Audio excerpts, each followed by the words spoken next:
As you heard, I'm John Gelberg. Can everyone hear me, first of all? I am the Chief Content Officer, which is a title I love at Blue Fountain Media.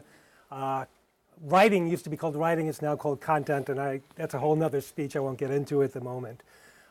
When you hear about website design, you hear the word design. And for many years, you had brilliant designers who got into the web, made beautiful sites, they were gorgeous, they won awards, and drove no business at all. We're in the business of designing, developing sites and the principles behind it that actually drive business. And there's some key things that you can do and key things you can learn from sites that do it well and sites that do it badly. Certainly. Why are you doing business online? Can anyone give me an answer? Oh, can I was told this conflicts with the other one, does it? Or, oh, okay, is this better? Okay, I'm glad to hear. So why are you doing business online? Anyone have an answer? Yes. You want to meet new customers. Does that mean something like this? Here's the answer. The answer is we're all trying to make money. I mean, some bloggers just want their voice out there, but this is a business lecture. So let's talk about that. Most websites, as you can see, do not do a good job of driving business. People spend a lot of money, a lot of time, a lot of effort, and the site does not deliver. We always try to break it down into 4 key areas: effective messaging, powerful calls to action, and I'll explain all of these as we go along, stickiness factors, and of course social media integration, which most of you just heard about a minute ago. Effective messaging. The word trust came up in the last half hour, and it should always come up on the web. Unless you're a huge company that everyone knows, when people go to your website, you've got to earn their trust. You have to find a way of saying, this is someone I want to work with, this is someone who I want to give my money to, this is someone I want to entrust my business with. How do you do that? It starts with differentiation. What happens is on the web, especially if someone finds you through a Google search, there are hundreds of choices as a rule in almost any industry. What makes you different? Can you get that message across in 4 to 10 seconds? Because that's all your visitors are going to give you. 4 to 10 seconds, because there's a back button, and if you can't make your message immediate, you're in big trouble. Answer the question, why you? What makes you better than the competition? Is it the quality of your products? Is it your customer service? Do you have the best sales in the world? You have to answer that question before you put it out on the web. Does anyone know the sneaker company New Balance? Here's a website. What does that look like?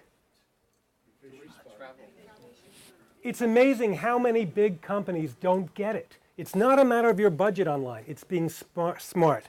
Take a look at this. It's a travel site. There's some news here. It drives me crazy. Here's a very hot young site. It's Bonobos. When they ask the question, why Bonobos? They actually write right here. Why? Free shipping, return anything, spectacular service, powered by ninjas. I mean, this is brilliant, and the reason is they just raised a boatload of money because of this kind of brilliance. I wish we had designed the site. We didn't, but we always tip our hats to sites that do it right. Messaging. Here's another site, plenty of budget, Continental. Look how cluttered this is. There are 3 ads for their credit card here. Why do you go to Continental site? Why would you go? Book a flight. Here's JetBlue. Look at that. It's so much cleaner, so much easier. Same budgets probably, they may even have less of a budget, but when you understand clear messaging, it's really going to help you to sell. Trust. How does an unknown company build trust? In the same way any company does. Testimonials are the best thing you can do, because if you have satisfied customers and they have clear, convincing testimonials, it's great. Press. If you can get the attention of the press, and that's, again, a whole other lecture, if you have a major outlet using you as an expert, it tells the world, okay, I'm not just relying on their word for it. A great way to get around that is to have your own articles published to show your expertise. Thanks to the web now, there are thousands of outlets. It's great to be in the New York Times, but there are also some very powerful influencers in everyone's business area. Write those articles. They want your content, and it's a great way to get your name out there. And if you get linked back, it's great for your CEO, which is another 2-hour lecture.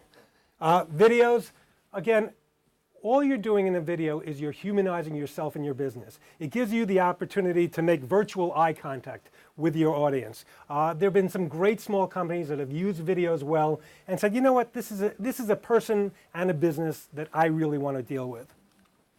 This happens to be one of our clients. Now this does weight loss surgery. I mean, every doctor's site's got the 4 guys in the white coats, but they've got 5 people who have lost a collective 650 pounds.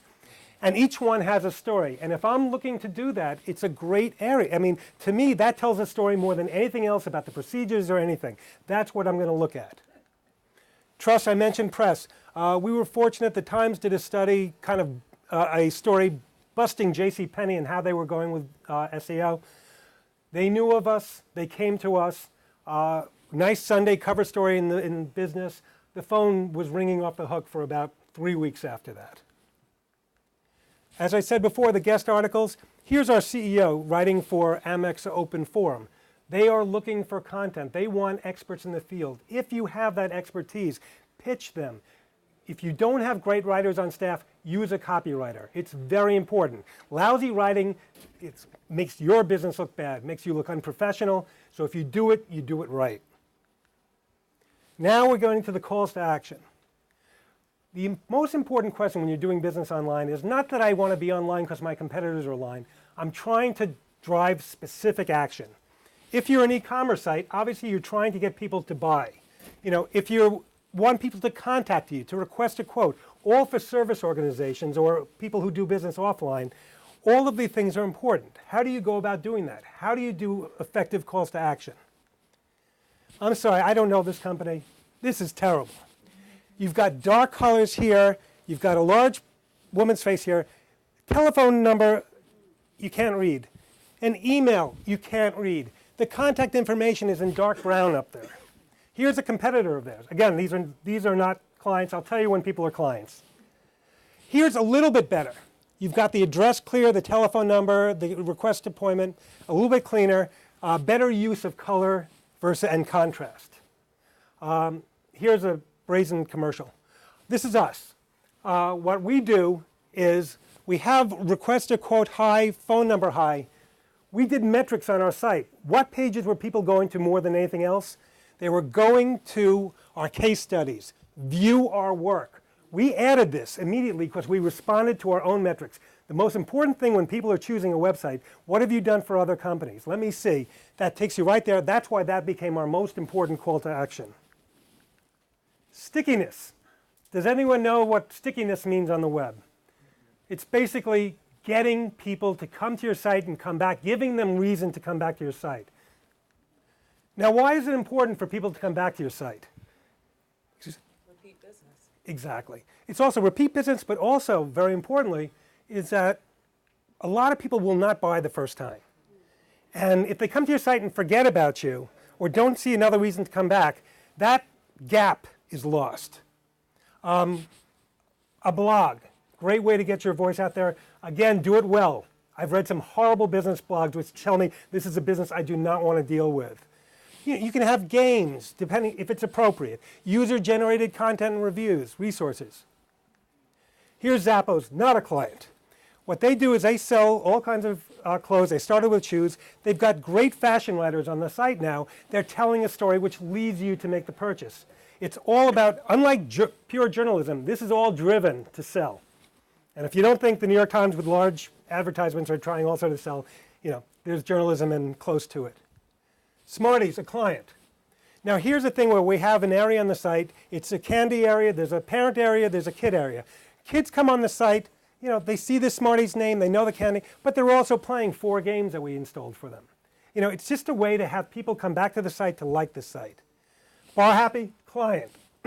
Here's a site that leads you to different bars and restaurants in many different cities. You can do it by, I want to go to a bar which Yankee fans love, or I want to go to a bar which has happy hour, whatever.